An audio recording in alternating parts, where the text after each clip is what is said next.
আশ্চর্যের ব্যাপার যেটা আপনাদেরকে শোনাই, ইসলাম ছাড়া যত নাম করা ধর্ম আছে, খ্রিস্টান, বৌদ্ধ, হিন্দু, শান্ত, বাহাই, জৈন, সব নাম করা ধর্মে আমার ইসলাম, নবী, কোরআনের কথা আছে না নাই? স্পষ্ট করে আছে। আমি as a student of different religion আপনাদেরকে চ্যালেঞ্জ দিয়ে বলি, মাইক আছে, ফোন আছে, রেকর্ড হচ্ছে ভিডিওতে, আমি বিভিন্ন হিন্দু ভাইদেরকেও দাওয়াত দেই, অন্য ধর্মের ভাইদেরকেও মাঝে মাঝে দাওয়াত দেই। আলহামদুলিল্লাহ প্রায় 15 জনের বেশি হিন্দু আমার হাতে কালিমা পড়ে মুসলমান হয়েছে। ইন্ডিয়াতে বিভিন্ন জায়গায় প্রোগ্রাম করি, আমি মাঝে মাঝে হিন্দু ভাইদেরকেও বলি, শোনেন আজকে আপনাদের এলাকায় যদি মাইকের আওয়াজ যত দূর যায় মনে রাখবেন একটা কথা শুধু বলি, কারণ যেহেতু কোরআন ধর্ম নিয়ে বলতে পারবো না, এই ডক্টর শিব শক্তি স্বরূপের নিজের ভাষায় রসুলের চেহারা যখন দেখলাম আমার মনে পড়ে গেল গীতা, রামায়ণ, বাইবেলের কথা। অবাক হবেন, গোটা পৃথিবীর স্রষ্টা, ক্রিয়েটর, গোটা পৃথিবীর যিনি প্ল্যানার, সাস্টেইনার, প্রোভাইডার, তিনি একমাত্র কে? জোরে বলেন কে? তার সাথে কোনো শরিক আছে? এটা আমার কথা। কিন্তু আপনি যদি যান পৃথিবীর অন্য যে ব্যাপার কথা, অন্য যে ব্যাপারগুলো আছে ওই দিকে যদি আপনি যান, যেমন আপনি হিন্দু ধর্ম বলেন, হিন্দু ধর্মের ভিতরে স্পষ্ট করে লেখা একমাত্র স্রষ্টা কয়জন? কে? হিন্দু ধর্মের গীতা খোলেন, ভগবত গীতা, তাদের গীতার ভিতরে বলা হচ্ছে একং ব্রহ্ম দ্বিতীয়ং নাস্তি নেহ নানাস্তি কিঞ্চন অল্লং জ্যেষ্ঠং শ্রেষ্ঠং পরমং ব্রহ্মণং অল্ল রসুল মুহাম্মাদং রকং বরস্য ইসমিন্নন তিদ্রে ম্লেচ্ছ আচার্যেন সমন্বিত। চিৎকার দেবেন আল্লাহু আকবার। আসসালামু আলাইকুম ওয়া রাহমাতুল্লাহি ওয়া বারাকাতুহু। আলহামদুলিল্লাহ আহলিহি ওয়াসসালাতু লিআহলিহা আবাদ। সকলে কেমন আছেন? এক বছর আলহামদুলিল্লাহ আলা কুল্লি হাল, প্রায় বছর খানিক করোনার আউটব্রেক ওভারকাম করে যে রব্বুল ইজ্জাতুল জালাল সুস্থতার মতো নিয়ামত আমাদেরকে দিয়েছেন। কত মাল্টি মিলিয়নিয়ার, বিলিয়নিয়ার করোনায় পজিটিভ হয়ে দুনিয়া থেকে বিদায় হয়ে চলে গেছেন। যে আল্লাহ আমাদেরকে সুস্থতার মতো নিয়ামত দিয়েছেন এবং এই জান্নাতের বাগানে বসার মতো তৌফিক দিয়েছেন, এই জন্য আমরা রব্বুল ইজ্জাতের শেখানো ভাষায় মহাব্বত নিয়ে পড়ছি আলহামদুলিল্লাহ। দরুদ ও সালাম পড়ছি বিশ্ব মানবতার কান্ডারি মুহাম্মাদুর রাসূলুল্লাহ সাল্লাল্লাহু আলাইহি ওয়াসাল্লাম। প্রিয় ভাইরা, আমি আসলে রাত একটু বেশি হয়ে গেছে, 11:15 বেজে গেছে। স্বাভাবিকভাবে মানুষজন সকালে আপনারা কাজ আছে, ব্যস্ততা আছে, ফজরের নামাজ আছে, এই জন্য আমি আর খুতবা ভূমিকা আর দিতে চাচ্ছি না। সরাসরি মৌলিক কিছু আলোচনা করার জন্য চেষ্টা করব ইনশাআল্লাহ। যেহেতু টাইম খুবই স্বল্প, জন্য খুতবা ভূমিকায় না গিয়ে সকলকে বিরক্তিতে না ফেলে দুটো কথা বলে আমি আমার আলোচনা স্টার্ট করতে চাই। নাম্বার 1, আপনারা যারা বসেছেন আমার সামনে অধিকাংশ, আমি এই কোনাবাড়ির এই সাইডটাতে নতুন, আজকে প্রথম আপনাদের সামনে বসেছি, তো সেই সুবাদে প্রথম হিসাবে দুটো ফিলোসফি। প্রথম কথা হলো, আমি আমার ভাষায় যেটা সবসময় বলি, গতানুগতিক আলোচনা আমার কাছে ভালো লাগে না। গতানুগতিক মানে বোঝেন কি না? মানে আমি যেটা বুঝাইতে চাই, ট্র্যাডিশনাল ওয়াজ, একটা মাহফিল হয়েছে, আসছেন, কিছু ভালো লাগা লাগবে, আবার চলে যাবেন, হ্যাঁ মাইক চেক করেন, একটু ভালো লাগা কাজ করবে, আবার চলে যাবেন, যা শুনবেন এখানেই রেখে যাবেন না। আমি বলি ইটস ট্র্যাডিশনাল ওয়াজ। আমি আমার ভাষায় বলি it's not traditional was, it's a Quranic class. আমরা আজকে যারা বসেছি খুব স্বল্প সময়ের মধ্যে, এটা একটা কোরআনের ক্লাস। প্রথমে আপনাদের যেখানে এটা ঢুকান, এটা একটা কোরআনের ক্লাস। কি বলুন? সাউন্ড ঠিক করে না কেন? কি হয়েছে ভাই? এটা একটা কি কথা বলতে হবে? কি বলুন? As a class we have to learn something, we have to acquire knowledge. যেহেতু ক্লাস, আজকে আমরা কিছু শিখব, কিছু জানবো ইনশাআল্লাহ। যে ক্লাসেরই আছেন ইনশাআল্লাহ, আমরা অল্প এক ঘন্টা বেশি নেব না, মোটামুটি 12টার আগেই শেষ করে দেওয়ার চেষ্টা করব। এই অল্প ক্লাসের সময়ের মধ্যে আপনারা এত কষ্ট করে কাজ কাম বাদ দিয়ে, ঘুম বাদ দিয়ে বসেছেন, মাহফিল কর্তৃপক্ষ আয়োজন করেছে, আমরাও কষ্ট করে এসেছি, অসুস্থ শরীর নিয়ে, আমি প্রচণ্ড ঠান্ডা জ্বর, এরপরে নতুন মাদ্রাসা, নতুন প্রতিষ্ঠান, নতুন মাহফিল বছর দিয়েছে, বলেছি না আসবো ইনশাআল্লাহ। তো কিছু যদি নাই শিখতে পারেন, নাই জানতে পারেন, তাহলে আমাদের এই কষ্ট বৃথা। এই জন্য এই মেন্টালিটি প্রথমে নেওয়া চাই, আমরা কিছু শিখবো, কিছু জানবো, বি তৌফিকিল্লাহ, আল্লাহ তৌফিক দিক বলেন আমিন।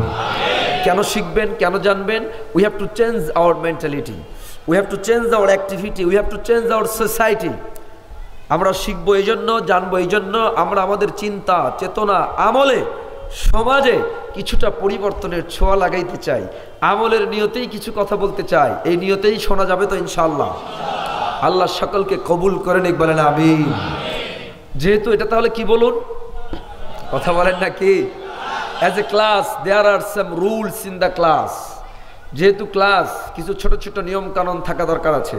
দুটো রুলস বলে স্টার্ট করছি। নাম্বার 1, ওই যে কিছু আওয়াজ আমার কানে আসতেছে, আমার ছোট ছোট ছেলেরা, ওই ছেলেরা আওয়াজ যেন কানে না আসে, পিছনে একদম ওই মাহফিলের পিছনে ওদেরকে একটু বন্ধ করে দিবেন, কোনো আওয়াজ যেন আমার কানে না আসে।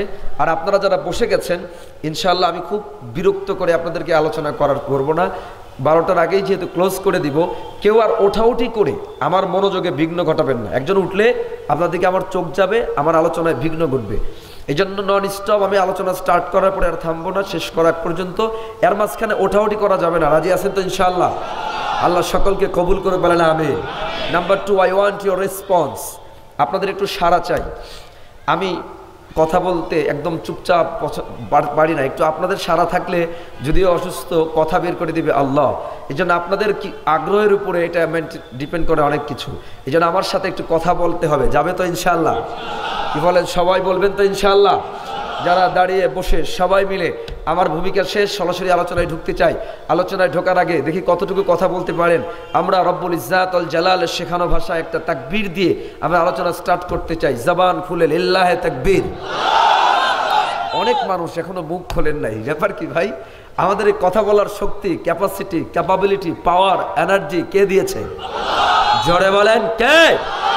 তো আল্লাহর দেওয়া জবান দিয়ে কত মানুষের নামে স্লোগান দেন, কত গান বাদ্য বাজনা গান। আল্লাহর নামে স্লোগান দিলে কি কষ্ট হয়? গুনাহ হয়? আরে ভাই, আমি আমার আলোচনার ভিতরে কোনো গান গজল গিয়ে টাইম নষ্ট করা, ওয়েস্ট করার টাইম আমার হাতে থাকে না। মাঝে মাঝে একটু তাকবীর দেই, কারণ তাকবীরের ধ্বনির পাওয়ার আছে না নাই? একদিকে শাহজালাল ইয়ামানী রহমাতুল্লাহি আলাইহি, আর একদিকে গৌর গোবিন্দ অস্ত্র শস্ত্র বোমা বারো দল বল নিয়ে দাঁড়িয়েছে।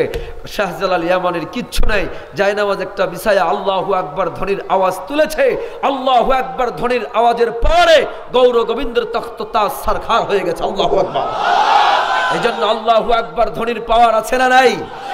আজ আমি বলি, গোটা পৃথিবী জুড়ে ইসলামের উপরে ইসলাম বিদ্বেষীদের শকুনের চোখ পড়েছে। কথা বলেন না, ঠিক কিনা বলেন? আল্লাহু আকবার ধ্বনির আওয়াজ যদি প্রতিধ্বনিত হয়, ইনশাআল্লাহ ইসলাম বিদ্বেষীরা পালানোর জায়গাও পাবে না। এই জন্য জবান খুলে ঈমান দীপ্ত কণ্ঠে নারায়ে তাকবীর, আরো জোরে আওয়াজ দিয়ে নারায়ে তাকবীর। আল কোরআনের আলো, আল হাদিসের আলো, জোরে নারায়ে তাকবীর। মাশাআল্লাহ, কবুল করুক, বলেন আমিন। আরো জোরে বলুন আমিন। যেহেতু as a first class in front of you, যেহেতু ক্লাস আর আপনাদের কাছে আমার এবং মাদ্রাসার এটা প্রথম ক্লাস, প্রথম মাহফিল, এই জন্য আমি ভাবছিলাম কি নিয়ে কথা বলবো। যেহেতু প্রথম মাহফিল, প্রথম ক্লাস, আমি সাবজেক্ট ব্যাচ কথা বলতে পছন্দ করি। অল্প টাইম, সাবজেক্ট ছাড়া বাইরে গিয়ে কিছুই বুঝবেন না, সাবজেক্টও শেষ করতে পারবো না, তবুও কিঞ্চিত সার মোলাখাস কথা আনার চেষ্টা করব। Today's topic is the holy Quran. আমাদের আজকের সাবজেক্টের নাম কি? জোরে বলুন, একটু আমার সাথে রেসপন্স দিবেন। আমরা আজকে যে বিষয় নিয়ে কথা বলবো, সে বিষয়টার নাম, as a first class in front of you, or today's topic is the holy Quran. আমরা আজকে বোঝার চেষ্টা করব কোরআন কি, কোরআনের মহত্বটা কি, কোরআন কেন নাজিল করলেন, ছোট ছোট কিছু বিষয় যতটুকু সম্ভব 3টা পয়েন্ট নিয়ে, in the mirror of the Quran and Sunnah, in the mirror of the reality and history, in the mirror of the medical science and technology. যদিও পরিপূর্ণভাবে সম্ভব নয়, তবে 3টা পয়েন্ট টাচ করার চেষ্টা করব। বাস্তবতা, ইতিহাস, কোরআন, সুন্নাহ এবং বিজ্ঞান। 3টা পয়েন্টে আপনাদেরকে জীবনে শোনেন না এমনও কিছু কথা বিজ্ঞান থেকে, কোরআন থেকে একটু আলোচনা করার চেষ্টা করবো। আল্লাহ তৌফিক দিক, বলেন আমিন। আমার জবান দিয়ে এমন কিছু কথা আল্লাহ বের করে দিক যা আমাদের সকলের ইহকালীন শান্তি, পরকালীন মুক্তির জরিয়া হয়ে যায়, বলেন আমিন। আজকে সাবজেক্ট কি তাহলে বলুন? বাস আলোচনা শুরু হয়ে যাচ্ছে, একটু কথা বলবেন। কোরআনের মতো কোনো কিতাব, কোনো গ্রন্থ, কোনো বই গোটা পৃথিবীতে দ্বিতীয় আর একটাও হতে পারে। এই পৃথিবীতে যত বই আছে, যত বইয়ের গ্রন্থকার, ওয়াথার, রাইটার, ওনার, সমস্ত লেখক, এই কথা পৃথিবীর কোনো লেখক বলতে পারে নাই যে আমি একটা বই লিখছি যে বইয়ে কোনো ভুল নাই। এমন কোন লেখক, ওনার, অথার পৃথিবীতে আছে? কথা বলেন, আছে? আমার ভাইরা, গোটা পৃথিবীর ভিতরে একটা মাত্র কিতাব, একটা মাত্র গ্রন্থ আল কোরআন, যে গ্রন্থের অনার, যে গ্রন্থের মালিক আল্লাহ কোরআন নাজিল করার শুরুতে চ্যালেঞ্জ দিয়ে দিয়েছেন। পড়ুন আমার সাথে, আলিফ লাম মিম। জোরে পড়ুন না, আলিফ লাম মিম, যালিকাল কিতাব।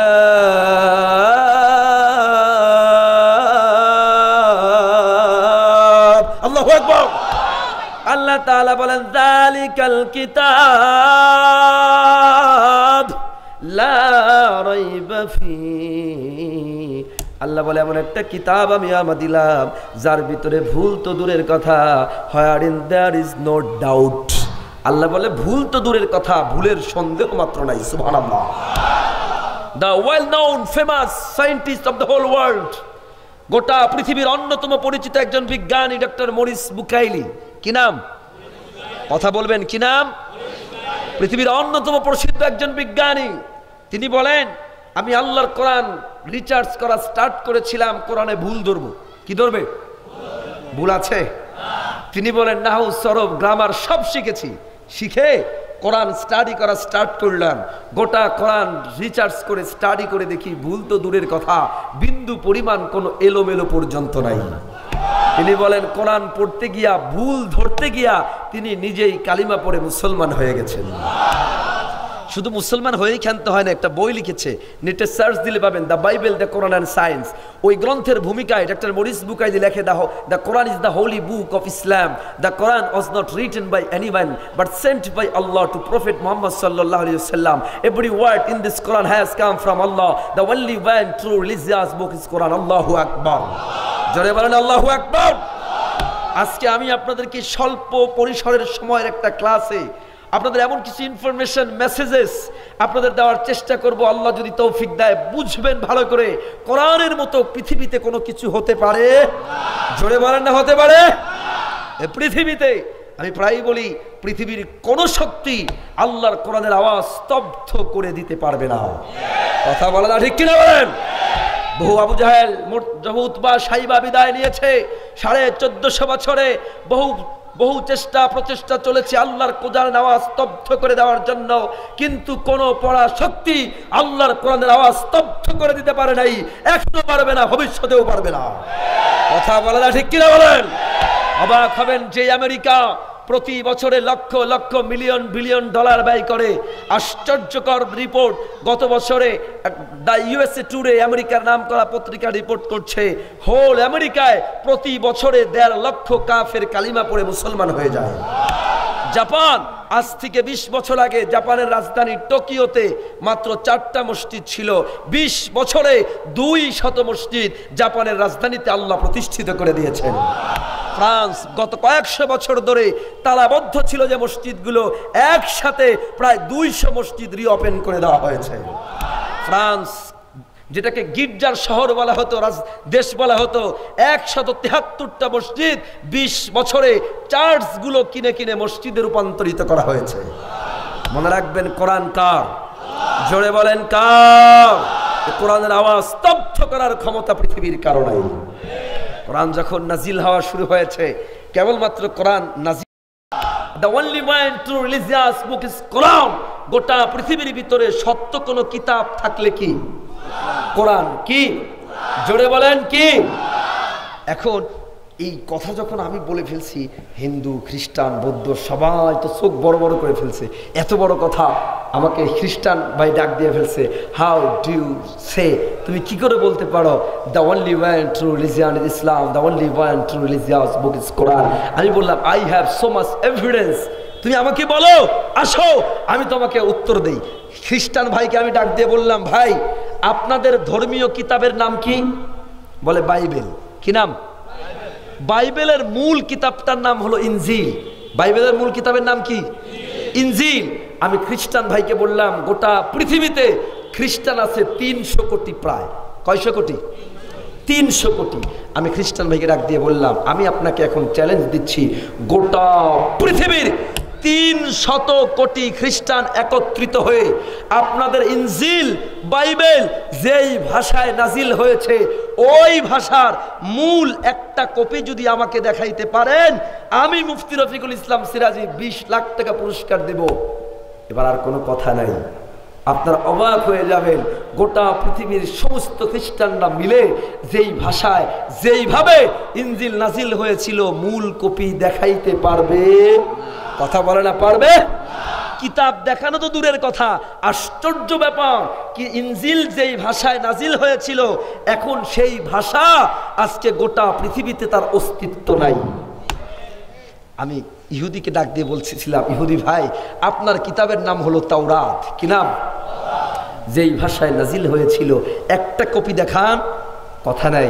কিন্তু আমি ওনাদেরকে বললাম আসুন আমার কাছে, গোটা পৃথিবীর go anywhere, east to west, north to south, গোটা পৃথিবীর যেখানে খুশি মনে চায় যাও, যেখানে খুশি যান।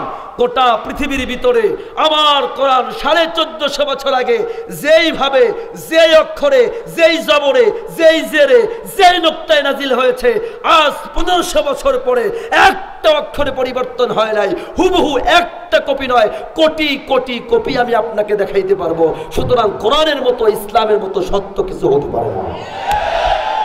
আপনাদেরকে শোনাই, আমাদের পার্শ্ববর্তী ইন্ডিয়ার একজন অনেক বড় রিসার্চার, গবেষক ছিল, নাম হলো ডক্টর শিব শক্তি স্বরূপ।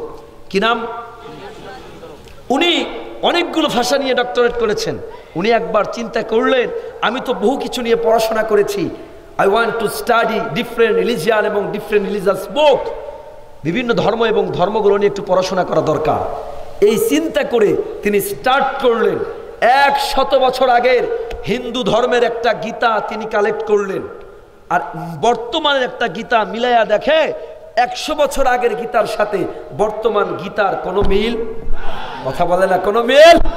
তিনি বলেন আমি 100 বছর আগের একটা বাইবেল নিয়েছি আর বর্তমানের বাইবেল নিয়ে মিলাইয়া দেখি 100 বছর আগের বাইবেলের সাথে বর্তমান বাইবেলের কোনো মিল। তিনি বলেন 100 বছর আগের একটা ঋগ্বেদ নিলাম, অথর্ববেদ নিলাম, কল্কি পুরাণ নিলাম, জিন্দা বিস্তা নিলাম, মিলাইয়া দেখি 100 বছর আগেরটার সাথে বর্তমানটার কোনো মিল। কিন্তু তিনি বলেন আমি 100 বছর আগের ছাপানো একটা কোরআন হাতে নিলাম আর বর্তমানের একটা কোরআন হাতে নিলাম, মিলাইয়া দেখি 100 বছর আগের কোরআনের সাথে বর্তমান কোরআনের একটা অক্ষর অমিল।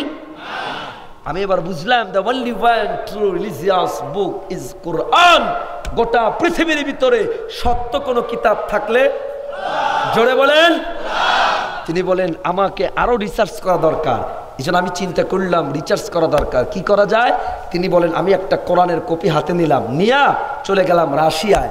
রাশিয়ার একটা জাদুঘরে এখনো 1450 বছর আগে হযরত ওসমান রাদিয়াল্লাহু তাআলা আনহুর নিজের হাতের লেখা কোরআন এখনো সেখানে বিদ্যমান আছে। তিনি বলেন আমি বর্তমানের একটা কোরআন ইন্ডিয়া থেকে হাতে নিয়ে চলে গেলাম রাশিয়ায়।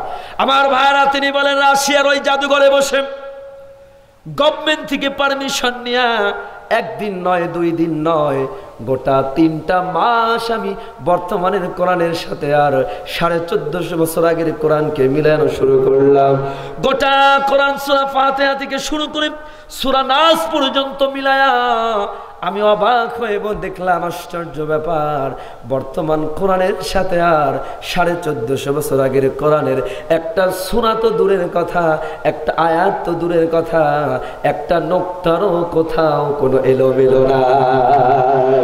তিনি বলেন আমার বোঝার বাকি রইল না, একমাত্র পৃথিবীর ভিতরে সত্য কোনো কিতাব যদি থাকে তার নাম, জোরে বলেন তার নাম। তিনি বলেন আমি এবার চিন্তায় পড়ে গেলাম, ভারতের কোটি কোটি মানুষ আমাকে টাকা দেয়, ভোগ দেয়, সম্মান দেয়, আমি যদি ইসলাম ধর্ম গ্রহণ করে নেই তাহলে ভারতের মানুষ আমাকে আর টাকা দিবে না, পয়সা দিবে না। কিন্তু আবার চিন্তা করে আমি যদি সত্য গ্রহণ না করি কাল হাসরের ময়দানে আল্লাহর সামনে দাঁড়ায়া কি জবাব দেব। ডক্টর শিব শক্তি স্বরূপ বলে আমি চিন্তা করতে করতে একটু ঘুমায়া গেছি ঘুমের মধ্যে। তিনি বলেন ঘুমের মধ্যে স্বপ্ন দেখি যেই ভারতের কোটি কোটি মানুষ আমাকে টাকা দেয় তারা আজকে নিজেরা এক হাতে লাঠি আর এক হাতে আগুনের ঝান্ডা নিয়ে আমাকে দৌড়াইতেছে। তিনি বলেন আমি দৌড়াইতে দৌড়াইতে টায়ার্ড, এমন মুহূর্তে দেখি এরকম একটা তাঁবু টানানো, তাঁবুর ঘেটে একজন গেটম্যান আমাকে ডাক দিল, তুমি আসো। তিনি বলেন আমি ভিতরে ঢুকলাম, ভিতরে ঢুকে দেখি তাঁবুর কর্নারে চাঁদের মতো সুন্দর একজন মানুষ। কিছুক্ষণ থেকে বের হয়ে দেখি যত কোটি কোটি মানুষ ধাওয়া করছিল একজনও নাই, আমি সম্পূর্ণ নিরাপদ হয়ে গেছি। তিনি বলেন আমি আবার তাঁবুর ভিতরে ঢুকলাম, তাঁবুম্যানকে প্রশ্ন করলাম, তাঁবুম্যান এটা কেমন তাঁবু যেই তাঁবুর ভিতরে ঢোকার কারণে আমি নিরাপদ হয়ে গেলাম? তাঁবুম্যান বলে ডক্টর শিবশক্তি স্বরূপ, এটা এমন তাঁবু যেই তাঁবুটা দুনিয়ার সাধারণ কোনো তাঁবু নয়, এই তাঁবুর নাম হলো ইসলাম। ওয়ামান দাখালাহু কানা আমিনা, আর যে ব্যক্তি ইসলামের মধ্যে ঢুকবে আল্লাহ তাআলা বলেন তাকে আল্লাহ সম্পূর্ণরূপে নিরাপদ বানায়া দিবে। তাবুম্যান শিবশক্তি স্বরূপ বলে তাঁবুর কর্নারে উনি কে? ডক্টর শিবশক্তি স্বরূপের উত্তরে তাবুম্যান বলে তুমি কি তাকে চেনো না? ভালো করে তাকাও, উনি আর কেউ না, সাধারণ কেউ না, ইসলামের নবী, মুসলমানের নবী মুহাম্মাদুর রাসূলুল্লাহ সাল্লাল্লাহু। আশ্চর্য হবেন, আমি আপনাদের এখানে একটা পয়েন্ট শোনাই। ডক্টর শিবশক্তি স্বরূপ বলে আমি ওই রসুলের চেহারা দেখে সাথে সাথে আমার চোখ যেন মানে অন্তরের বন্ধ চোখ খুলে গেল, আমি যেন সাথে সাথে আমার গীতা, রামায়ণ, বাইবেল সব কথা মনে পড়ে গেল। কেন? আমি আমার মালয়েশিয়াতে আমার এমফিলের থিসিস হলো কম্পারেটিভ রিলিজিয়ান, তুলনামূলক ধর্মতত্ত্ব। As a student of different religion I have to study different religion and religious book. বিভিন্ন ধর্মের ছাত্র হিসাবে আমাকে বিভিন্ন বইগুলো পড়তে হয়, গীতা, বাইবেল, রামায়ণ, অথর্ববেদ। আমি আপনাদেরকে একটু আজকে আমি ধর্ম নিয়ে আলোচনা করতে পারবো না, যেহেতু কোরআন সাবজেক্ট। একটা পয়েন্ট শুধু আপনাদেরকে শোনাই, এই পৃথিবীতে ধর্ম কত আছে। Doctor David B Barrett encyclopedia of ব্রিটানিকায় গোটা পৃথিবীর ধর্মগুলো রিসার্চ করে একটা রিপোর্ট তিনি ইনসাইক্লোপিডিয়া অফ ব্রিটানিকায় সাবমিট করেছেন। তিনি সেখানে শো করেছেন গোটা পৃথিবীতে প্রায় মিনিমাম ধর্ম আছে 43,000 রিলিজিয়ান, মিনিমাম 43,000 ধর্ম আছে। কত হাজার? জোরে কথা বলুন, কত হাজার? এই 43,000 ধর্মের ভিতরে আওয়াজ দিয়ে উচ্চ স্বরে বলবেন আমার আল্লাহর কাছে একমাত্র অ্যাকসেপ্টেবল, চয়েসফুল, গ্রান্টেড, গ্রহণযোগ্য ধর্ম কয়টা? জোরে বলেন কয়টা? নাম কি? জোরে, ইসলাম। নাম কি? আরো জোরে, কি নাম? এটাও কার কথা? আল্লাহ তাআলা বলেন কোরআন কারীমের 3 নাম্বার সূরা আল ইমরান 19 নাম্বার আয়াত, আল্লাহ তাআলা বলেন ইন্নাদ-দীনা ইনদাল্লাহিল ইসলাম। আল্লাহ বলে আমি আল্লাহর কাছে একমাত্র গ্রহণযোগ্য ধর্ম কোনটা? জোরে বলেন কোনটা? আশ্চর্যের ব্যাপার যেটা আপনাদেরকে শোনাই, ইসলাম ছাড়া যত নাম করা ধর্ম আছে, খ্রিস্টান, বৌদ্ধ, হিন্দু, শান্ত, বাহাই, জৈন, সব নাম করা ধর্মে আমার ইসলাম, নবী, কোরআনের কথা আছে না নাই? স্পষ্ট করে আছে। আমি as a student of different religion আপনাদেরকে চ্যালেঞ্জ দিয়ে বলি, মাইক আছে, ফোন আছে, রেকর্ড হচ্ছে ভিডিওতে, আমি বিভিন্ন হিন্দু ভাইদেরকেও দাওয়াত দেই, অন্য ধর্মের ভাইদেরকেও মাঝে মাঝে দাওয়াত দেই। আলহামদুলিল্লাহ প্রায় 15 জনের বেশি হিন্দু আমার হাতে কালিমা পড়ে মুসলমান হয়েছে। ইন্ডিয়াতে বিভিন্ন জায়গায় প্রোগ্রাম করি, আমি মাঝে মাঝে হিন্দু ভাইদেরকেও বলি শোনেন, আজকে আপনাদের এলাকায় যদি মাইকের আওয়াজ যত দূর যায় মনে রাখবেন একটা কথা শুধু বলি, কারণ যেহেতু কোরআন ধর্ম নিয়ে বলতে পারবো না, এই ডক্টর শিবশক্তি স্বরূপের নিজের ভাষায় রসুলের চেহারা যখন দেখলাম আমার মনে পড়ে গেল গীতা, রামায়ণ, বাইবেলের কথা। অবাক হবেন, গোটা পৃথিবীর স্রষ্টা, ক্রিয়েটর, গোটা পৃথিবীর যিনি প্ল্যানার, সাস্টেইনার, প্রোভাইডার, তিনি একমাত্র কে? জোরে বলেন কে? তার সাথে কোনো শরিক আছে? এটা আমার কথা। কিন্তু আপনি যদি যান পৃথিবীর অন্য যে ব্যাপার কথা, অন্য যে ব্যাপারগুলো আছে ওইদিকে যদি আপনি যান, যেমন আপনি হিন্দু ধর্ম বলেন, হিন্দু ধর্মের ভিতরে স্পষ্ট করে লেখা একমাত্র স্রষ্টা কয়জন? কে? হিন্দু ধর্মের গীতা খোলেন, ভগবত গীতা, তাদের গীতার ভিতরে বলা হচ্ছে একং ব্রহ্ম দ্বিতীয়ং নাস্তি নেহ নাস্তি কিঞ্চন অল্লং জ্যেষ্ঠং শ্রেষ্ঠং পরমং ব্রহ্মণং অল্ল রসুল মুহাম্মাদং রকং বরস্য ইসমিন্নং তিদ্রে ম্লেচ্ছ আচার্যেন সমন্বিত। চিৎকার দেবেন আল্লাহু আকবার। আরো জোরে বলেন আল্লাহু আকবার। আমি আপনাদেরকে বলি, আপনাদের গীতার ভিতরে ঋগ্বেদ খোলেন, ঋগ্বেদ 1 নাম্বার মল 18 নম্বর সূক্ত 14 নম্বর মন্ত্রে স্পষ্ট করে লেখা, গোটা পৃথিবীর শেষ যিনি নবী হবে ওই নবীর নাম কি হবে? ঋগ্বেদ 1 নম্বর মল 18 নম্বর সূক্ত 14 নম্বর মন্ত্রে বলা হচ্ছে, গত পৃথিবীর শেষ যিনি নবী হবে নরা সং সং চিদৃষ্টম মপসং সপ্রথস্তমং, শেষ নবীর নাম হবে নরা সংস, সংস্কৃত ভাষা, বাংলা অর্থ প্রশংসিত, আরবি অর্থ মুহাম্মদ। সুবহানাল্লাহ। হিন্দু ধর্মের কল্কি পুরাণ 1 নম্বর মল 18 নম্বর সূক্ত 12 নম্বর মন্ত্রে বলা হচ্ছে, শেষ যিনি নবী হবে ওই নবীর পিতার নাম হবে বিষ্ণুজ শশ গৃহে প্রদুর্ভে ভাম্যহম, শেষ নবীর পিতার নাম হবে বিষ্ণুজ শশ, সংস্কৃত ভাষা, বাংলা অর্থ মনিবের দাস, আরবি অর্থ আব্দুল্লাহ। সুবহানাল্লাহ। শেষ নবীর জন্মস্থান হবে সম্ভলে, বিষ্ণুজ শশ সম্ভল, মরুময় প্রান্তর শান্তিময়, যার নাম মক্কায়ে মুকাররমা। সুবহানাল্লাহ। এক কথায় উদাহরণ যদি আমি দেই, এক ধর্ম নিয়ে টাইম শেষ, রাত শেষ হবে। আমি আপনাদের শুধু বুঝাইতে চাই, হিন্দু ধর্ম, পৃথিবীর খ্রিস্টান ধর্মে যদি যান, বাইবেল ওল্ড টেস্টামেন্ট 112 নম্বর পৃষ্ঠা 132 নম্বর পৃষ্ঠার মাঝামাঝিতে বড় করে লেখা, হযরত ঈসা তিনি স্পষ্ট করে বলেছেন, আমি কোনো খোদা নই, আমি কোনো খোদা নই, আমার পরে একজন সত্য নবী আসবে যার নাম হবে আহমদ। ওই ধর্ম যে মানবে তারাই একমাত্র কামিয়াব। সুবহানাল্লাহ। পৃথিবীর অন্যতম বৌদ্ধ ধর্মের যিনি প্রণেতা গৌতম বুদ্ধ, জিন্দা বিস্তা 8 নম্বর অধ্যায় 1ম লাইন, গৌতম বুদ্ধ জিন্দা বিস্তা 8 নম্বর অধ্যায় 1ম লাইনে গৌতম বুদ্ধ বলছে, I am not first Buddha who came on the earth nor shall I be the last, in one's time another Buddha will arise in the world, he will proclaim a religious life holy perfect and true. Gautam Buddha বলে, আমার পরে একজন সত্য নবী আসবে, ওই নবী যে ধর্মের কথা বলবে সেটাই একমাত্র সত্য ধর্ম। সুবহানাল্লাহ। ডজন ধর্ম, as a student of different religion, আমি যদি ধর্ম নিয়ে কথা বলি টাইম শেষ হয়ে যাবে, কোরআন নিয়ে আলোচনা করতে পারবো না। মাঝখানে একটা কথা শুধু আপনাদেরকে বুঝাইলাম, গোটা পৃথিবীতে যত ধর্ম আছে সব ধর্মের ভিতরে একমাত্র সত্য ধর্মের নাম, একমাত্র সত্য কিতাবের নাম, একমাত্র সত্য কিতাবের নাম। এই কথাটা ডক্টর শিব শক্তি স্বরূপ রিয়ালাইজ করে রসুলের হাতে হাত দিয়া রসুলকে ডাক দিয়া বলে, ইয়া রাসূলুল্লাহ, ইয়া হাবিবাল্লাহ, ভুলের মধ্যে ছিলাম, আর ভুল করতে চাই না, পড়ায়া দেন লা ইলাহা ইল্লাল্লাহু মুহাম্মাদুর রাসূলুল্লাহ সাল্লাল্লাহু।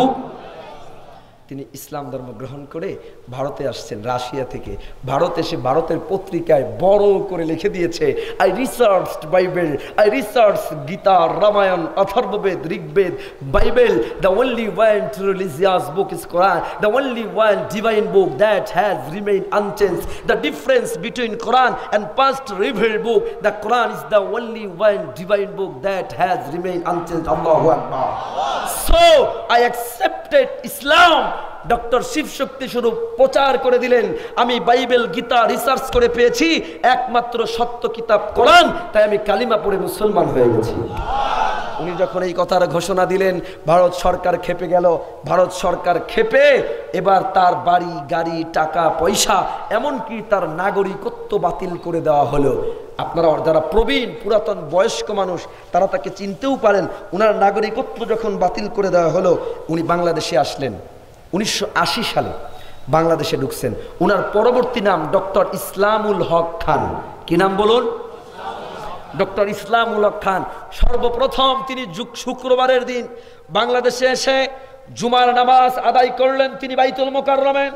আমার যুবক তরুণ মুসলমান ভাইয়েরা, উনি যখন জুমার নামাজ আদায় করে মসজিদ থেকে বের হচ্ছেন, তখন মসজিদে বাংলাদেশের মুসলিম সাংবাদিকেরা ডক্টর ইসলামুল হক খানকে প্রশ্ন করে, ও ডক্টর ইসলামুল হক খান, আল্লাহর কোরআন মানার কারণে, আল্লাহর কোরআনের পক্ষে থাকার কারণে আপনার বাড়ি, গাড়ি, টাকা পয়সা, ব্যাংক ব্যালেন্স সব চলে গেছে, এখন আপনি কি করবেন?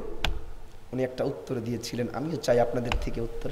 ডক্টর ইসলাম হক খান ডাক দিয়ে বলে, বাংলার মুসলিম সাংবাদিকেরা শোনো, আল্লাহর কোরআনের পক্ষে থাকার কারণে, আল্লাহর কোরআন মানার কারণে, ইসলামের পক্ষে থাকার কারণে আমার বাড়ি গাড়ি টাকা পয়সা ব্যাংক ব্যালেন্স সব গেছে, আফসোস নাই।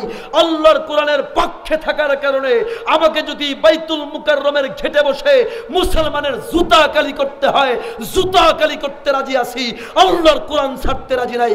আমার মুসলিম যুবকেরা ভাইরা, আমাদেরকেও যদি আল্লাহর কোরআনের পক্ষে থাকতে গিয়ে আমার বাবাকে ছাড়তে হয়, দল ছাড়তে হয়, পীর ছাড়তে হয়, জব ছাড়তে হয়, আল্লাহর কোরআনের পক্ষে থাকতে কি রাজি আছে মুসলমান?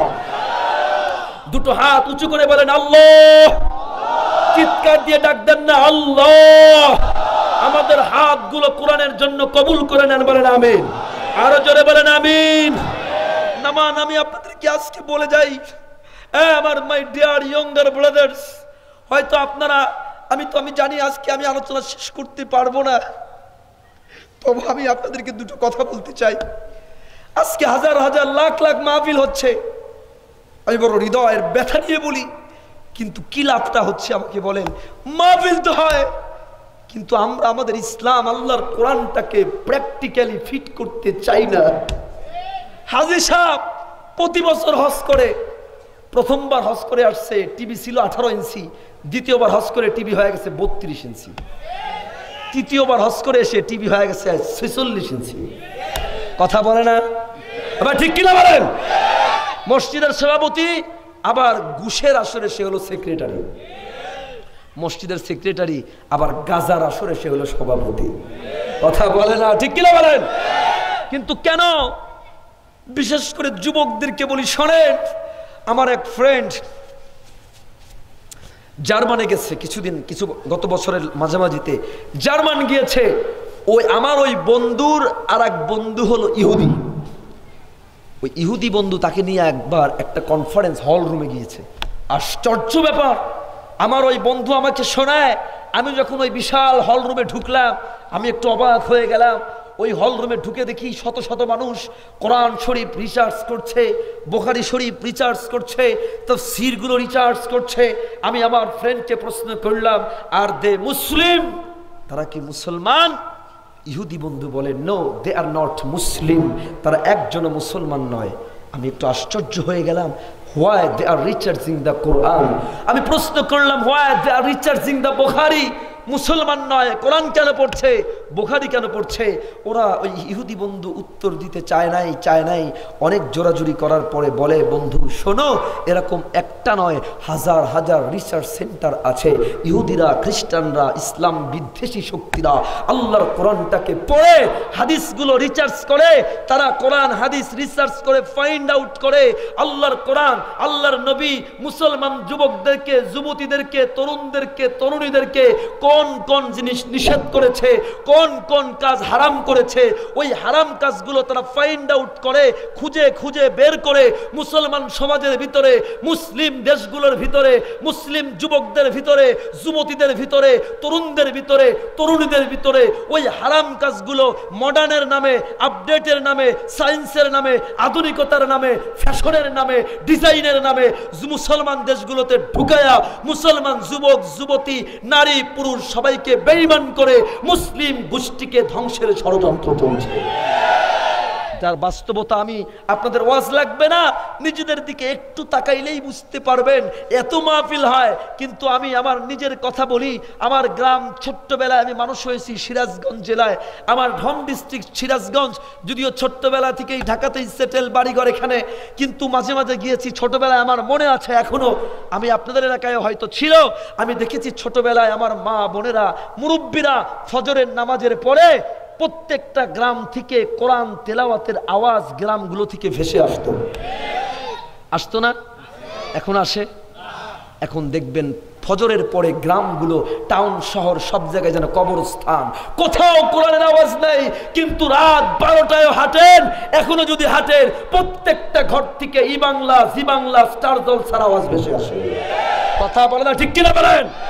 আগে একটা মুভি সিনেমা দেখার জন্য মিনিমাম গাজীপুর শহর কিংবা বিভিন্ন বড় বড় শহরে যাওয়া লাগতো। এখন বাংলার টেকনাফ থেকে তেতুলিয়া পর্যন্ত বৃষ্টি নামলে ঘরগুলোর ভিতরে পানি দিয়ে ভরে যায়। এমন ঘরগুলো আজকে টিভি আর সিনেমা থেকে মুক্ত নয়। আমার ভাইয়েরা, আমি নিজের চোখে দেখেছি আগে এত ভালো ভালো বোরকা ছিল না, পর্দার ব্যবস্থা ছিল না, কিন্তু মানুষের ভিতরে ঈমান ছিল। মহিলার রাস্তায় বের হলে একটা পর পুরুষ দেখলে পর্দা করে কাপড় দিয়া ক্ষেতের ভিতরে নেমে যেত। এখন কোনাবাড়ি মার্কেটে যান না, আপনাদের গার্মেন্টস এলাকা ভালো বোঝেন, আপনাকে ধাক্কা দিয়া ফালাইয়া দিয়া রাস্তায় ফেলে দিবে, সাইড দিবে না। কথা বলে না, ঠিক কিনা বলেন? ইসলাম, আমি আপনাদেরকে যেটা বুঝাইতে চাই, আমি কাউকে ইনসাল্ট নেগলেক্ট করার সুযোগ আমার নাই। যুবকেরা এখানে যারা আছেন, গোটা বাংলাদেশের টেকনাফ থেকে তেতুলিয়া পর্যন্ত, young generation is the pillar of a country, young generation is the pillar of a nation. একটা যুব সমাজ একটা দেশের জন্য স্তম্ভ, একটা যুব সমাজ একটা দেশের জন্য পিলার। আজকে এই যুব সমাজকে টেকনাফ থেকে তেতুলিয়া পর্যন্ত আমার যুবক যুবতীদেরকে ইয়াবা গাজা মদ ঢুকায়া আমার যুবক যুবতীদের ইমানের 12টা বাজিয়া এ দেশ এবং জাতির 12টা বাজানের ষড়যন্ত্র চলছে। আমি এখানে যারা 40 বছরের নিচে আছেন, কারা কারা হাত তোলেন দেখি? তোলেন না, উঁচু করে তোলেন, তারাও তোলেন। মাশাআল্লাহ, the majority of you young highly, আমিও এটা ভাই, সবাই যারা 40 বছরের নিচে আছেন, মাশাআল্লাহ, the majority of you the young, my dear younger brothers, I requested you from my heart, your age is golden age, your time is golden time। যারা যুবকেরা আছেন, আমি হয়তো এখন একটু পরে আমার আলোচনা শেষ করে দিতে হবে, কারণ 12টার পরে কথা বলি না। শুধু দুটো রিকোয়েস্ট আপনাদের কাছে রাখতে চাই, মাই ডিয়ার ইয়ঙ্গার ব্রাদার্স, 40 বছরের নিচে যারা আছেন, আপনার এই সময় গোল্ডেন সময়। You can break the polluted society, you can rebuild a new society. আমার যুবকেরা, তরুণেরা, কি নাই তোমাদের বলো, কি নাই তোমাদের? আমি কয়েকদিন আগে সিরাজগঞ্জে পাবনা মাহফিলে যাচ্ছি। সিরাজগঞ্জে একটা মোড় আছে, চান্দালি মোড়, ওই মোড়ে নেমেছি চা খাওয়ার জন্য। তোমাদেরকে শোনাই, চা খাইতে নিয়ে দেখি এই যুবক যিনি চা বানায়, উনি এক হাত দিয়ে বাঁশ ধরে আর এক হাত দিয়ে চা বানাইতেছে। আমি একটু আশ্চর্য হয়ে সামনে গিয়ে দেখি যুবকের একটা পা নাই, পাটা কাটা, এক পায়ের উপরে দাঁড়িয়ে চা বানায়। আমি আরো আশ্চর্য হলাম, সে যেই ডেক্সিটাতে চা বানাচ্ছে ওই ডেক্সিটা অনেক বড়, দুধে টয়টম্বুর হয়ে আছে। আমি বললাম, ভাই কত লিটার দুধ এই ডেকচিতে ধরে? বলে 70 লিটার দুধ। আমি বললাম, প্রতিদিন কি বিক্রি হয়? বলে হ্যাঁ, সকাল থেকে রাত পর্যন্ত 70 লিটার দুধের চা একা, উইদাউট এনি হেল্প, কারো সাহায্য ছাড়া একা সে বিক্রি করে। আমি আমার যুবক ভাইদেরকে বলতে চাই, কিছু বছর আগে একজন যুবক অলিম্পিকে খেলায় অংশগ্রহণ করলো। আপনারা জানেন অলিম্পিক বিশ্ব সেরাদেরকে চ্যাম্পিয়ন বাছাই করা হয় শার্প শুটার হয়ে। তার একজন যুবকের লাইফের টার্গেট গেম হলো সে শার্প শুটার হয়ে নাম্বার 1 হবে, পৃথিবীর ভিতরে গোল্ড মেডেল জিতবে। এই যুবকের খেলা যখন কাছে আসছে, হঠাৎ একটা রোগে আক্রান্ত হয়ে যুবকের ডান হাতটাকে কেটে ফেলা লাগেছে, ডান হাতটা কাটা। এবার এই যুবক কি করে সে খেলবে? এবার ইচ্ছে করলে সে বাম হাত পেতে ভিক্ষা করতে পারত, কিন্তু না, যুবকে ভিক্ষা করে নাই, বাম হাত দিয়ে নতুন করে প্র্যাকটিস স্টার্ট করেছে। তার স্বপ্ন সে ফুলফিল করার জন্য বাম হাতটাকে কাজে লাগানো শুরু করেছে। Practice makes a man perfect, where there is will there is way, মান জাদ্দা ওয়াজাদা। রাসূল বলে, যে চেষ্টা করে সে সফল হয়। আমার ভাই বাম হাত দিয়ে চেষ্টা করে করে পরের বছর আবার সে খেলায় অংশগ্রহণ করেছে। বিচারকেরা হাসে, তুমি কি আমাদেরকে এনজয় দিতে এসেছো? বলে না, তোমাদেরকে হারিয়ে আমি গোল্ড মেডেল জিততে এসেছি। আশ্চর্যের ব্যাপার, গোটা হিস্ট্রি চেঞ্জ করে লাগাতার এক হাত দিয়ে 3 বারের মতো সে গোল্ড মেডেল জিতেছে। আমি আমার যুবকদেরকে বলতে চাই, তরুণদেরকে বলতে চাই, যাদের বয়স আছে, শোনো, এই যে তোমাকে একটা মেধা দিয়েছে, গুগলে সার্চ দাও, আমেরিকার নাসা একটা সুপার কম্পিউটার আছে।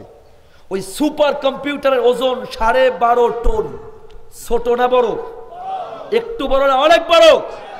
অনেক বিশাল 12.5 টন ওজনের কম্পিউটারের ক্যাপাসিটি। বিজ্ঞানীরা বলছে প্রতি সেকেন্ডে মাত্র 500 ইনফরমেশন একসাথে সে সাপ্লাই করতে পারে এবং রিসিভ করতে পারে। কয়শো? তোমরা যারা আছো আমার যুবকেরা, তোমাদেরকে আল্লাহ একটা মেমোরি দিয়েছে, তোমাদেরকে একটা কম্পিউটার দিয়েছে। বিজ্ঞানীরা বলছে এই কম্পিউটারের ক্যাপাসিটি কত? প্রতি সেকেন্ডে 5 লক্ষ ইনফরমেশন এট এ টাইম রিসিভ এবং গ্রহণ করার ক্ষমতা আছে। সুবহানাল্লাহ। তোমাদেরকে এত বিশাল পাওয়ারের মেধা দিয়েছে। আমি আমার কোনাবাড়ির গাজীপুরের যুবক, যেখানে মাইকের আওয়াজ যতদূর যায়, তোমাদেরকে from my heart I requested you, তোমরা নেশা করে জীবনটাকে নষ্ট করছো? বলো কেন তোমরা ফেসবুক চালিয়ে চালিয়ে ঘন্টার পর ঘন্টা নষ্ট করো? এই ফেসবুক তো তোমার মতো একজন যুবক আবিষ্কার করেছে। কেন তুমি ইউটিউবে মুভি সিনেমা দেখে দেখে রাত আর দিন কাটাও? ইউটিউব তো তোমার মতো যুবক একজন আবিষ্কার করেছে। আজকে যে পৃথিবীর number 1 rich man Bill Gates, biography পড়ে দেখো, ছোট্টবেলায় 10 কিলোমিটার পথ পায়ে হেঁটে সে কম্পিউটার ক্লাসে যেত, টাকা নাই, ভাড়া নাই। আজকে সে number 1 rich man of the whole world. তোমরা জানো আমাদের পার্শ্ববর্তী India, the biggest democratic country of the whole world, পৃথিবীর সবচেয়ে বড় বৃহত্তর গণতান্ত্রিক দেশ। ওই দেশের প্রধানমন্ত্রী নরেন্দ্র মোদী একটা চায়ের দোকানে কাজ করেছে, আজকে সে প্রধানমন্ত্রী। যে অ্যাপেলের যে সিইও মাইকেল জবস, তাকে বের করে দেওয়া হয়েছে, রাস্তায় রাস্তায় হেঁটেছে, আজকে সে পৃথিবী কাঁপিয়ে দিচ্ছে। আমি তোমাদেরকে বলি, কি নাই তোমাদের? What do you want in your life? How much do you want in your life? হ্যাঁ মাই ডিয়ার ইয়ঙ্গার ব্রাদার্স, কি চাও তুমি আমাকে বলো? কত বেশি চাও তুমি বলো? তোমাকে আমি দুটো কথা বলে আমি আবার কোরআনের ভিতরে আমাকে ঢুকে যাব। দুটো কথা। নাম্বার 1, মাই ডিয়ার ইয়ঙ্গার ব্রাদার্স, তোমরা নেশা ছেড়ে দিবা। কেউ মদ, গাঁজা, ইয়াবা, কোন রকম ফেসবুক চালাও। As a communicated why you have to use Facebook, YouTube, Google, যতটুকু দরকার ততটুকু। তুমি এখানে টাইম নষ্ট করে দিবা না, টাইমটাকে প্রপার ইউজ করো। তুমি তোমার টার্গেটকে ফোকাস করো। তুমি কি হতে চাও? ব্যবসায়ী হতে চাও, চাকরিজীবী হতে চাও, রাজনীতিবিদ হতে চাও, যা হতে চাও সেই স্কিল ডেভেলপমেন্ট করো। তুমি তোমার টার্গেটে ফোকাস করো। আর 5 ওয়াক্ত নামাজ আল্লাহর সাথে, কোরআনের সাথে কানেক্টেড করে তুমি তোমার জীবন গড়ো। আমি তোমাকে ওয়াদা দিচ্ছি, what do you want, how much do you want, কি চাও, কত চাও, যা চাও, যত চাও, তার থেকে বেশি আল্লাহ তোমাকে দুনিয়াতে দিয়ে দিবে। তোমাদেরকে শোনাই, ইন্দোনেশিয়াতে আমি একটা প্রোগ্রাম করছিলাম, আমার সামনে বসেছে কয়েকজন কালো ইথিওপিয়ার মানুষ। ইথিওপিয়ার মানুষকে দেখে আমার মনে হচ্ছিল, আহারে এত কালো মানুষ, বাংলাদেশের মানুষদেরকে আল্লাহ নিজ হাতে দয়া করে বানিয়েছে। চায়নায় ঢুকলে দেখবেন সব এমন চেহারা, কাউকে চেনার উপায় নাই, সব একই রকম দেখা যায়। আফ্রিকায় ঢুকলে দাঁত ছাড়া কিছুই দেখা যায় না। আমি বাংলাদেশের মানুষ যেটা বলতেছিলাম, এরপরেও ইথিওপিয়ার মানুষদেরকে দেখে আমার একজন মানুষের কথা বড় মনে পড়ছিল। তিনি হলেন হযরত বেলাল। যুবকেরা, তরুণেরা, পর্দার আড়ালের মা বোনেরা, চেহারা, ডিগ্রি, সারাত, চেয়ার কিচ্ছু আল্লাহর কাছে ভ্যালুয়া বললাম। আজকে আপনার ডিগ্রি আছে, সম্মান আছে, আপনার যদি কোরআনের সাথে কানেকশন না থাকে, আপনার থেকে ক্ষতিগ্রস্ত পৃথিবীতে কেউ নাই। আমার ভাইয়ের, হযরতে বেলাল চেহারা নাই, এত কালো বেলাল। রাতের বেলায় বেলাল হাঁটলে বেলালকে দেখা যায় না। বেলালের শিক্ষা নাই, ডিগ্রি নাই, মূর্খ গোলামের ঘরে গোলাম। বেলালের ঠোঁটগুলো এত মোটা, বেলাল এইভাবে দাঁড়াইলে ঠোঁটগুলো নিচের দিকে ঝুলে পড়ে।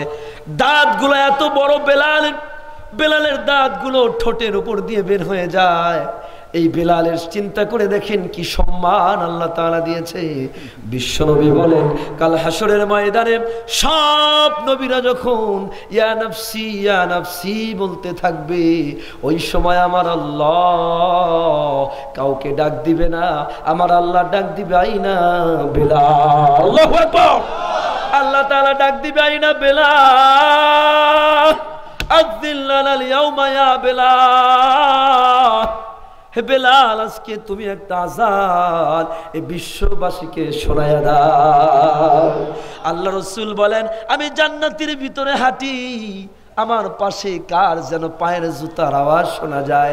আমি জিব্রাইলকে ডাক দিয়া বললাম, জিব্রাইল, কার পায়ের জুতার আওয়াজ শোনা যায়? আল্লাহর হাবিব বলেন, জিব্রাইল বলে, ইয়া রাসূলুল্লাহ, আপনার সাহাবী বেলাল মদিনার ভিতরে হাঁটে, তার পায়ের জুতার আওয়াজ জান্নাতের ভিতরে শোনা যায়। 1450 বছর পরে আমি বেলালের গুণগান গাই, আপনারা শোনেন। কেন? ডিগ্রির কারণে নয়, পদের কারণে নয়, চেহারার কারণে নয়, আল্লাহর কোরআনের সাথে কানেকশনের কারণে। আমি কি আপনাদের কাছে দুটো ওয়াদা রাখতে পারি?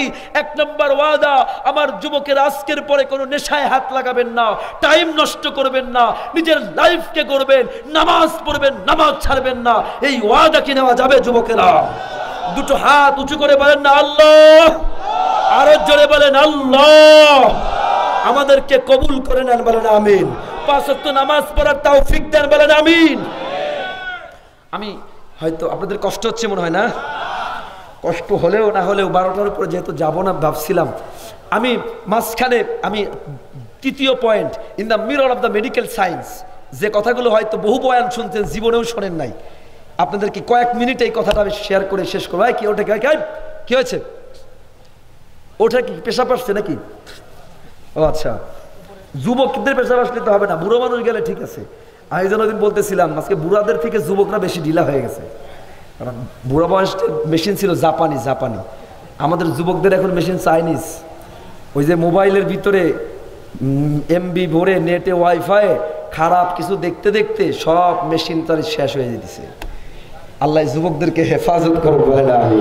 যুবক ভাইরা কখনোই খারাপ কিছু দেখবেন না। আজকে ডাক্তার, ওই দিন আমার ডাক্তার বলতেছে, বেশিরভাগ যে যুবকেরা ডাক্তারের কাছে আসে, যৌন সমস্যা বেশি। কেন? বলে নেশা করে আর খারাপ খারাপ মোবাইলে সিনেমা দেখে, পর্ন দেখে, বিভিন্ন কিছু দেখে।